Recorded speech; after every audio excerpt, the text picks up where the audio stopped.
Hai teman, ini saya sudah lama mencarinya karena ini tidak ada lagi yang terbaru.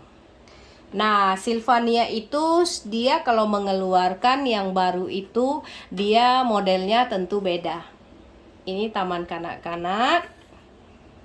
Saya beli seharga 400.000. Masih bagus sih. Cuman kursinya sudah berkurang. Ya, bisa dilihat ini stikernya juga rada-rada koyak. Ini ada hitam sedikit. Tapi ya ini memang ada patah sedikit sih. Tapi kursinya juga masih bagus. Mejanya juga masih bagus. Hanya dapat ini sih aksesorisnya. Sama ini. Ini stikernya juga sudah pada lepas. Tapi ya lumayan lah, karena model seperti ini dicari tidak ada lagi yang baru. Karena saya pingin ya saya membelinya. Ini ada tangga. Nah ini dia seperti balkon.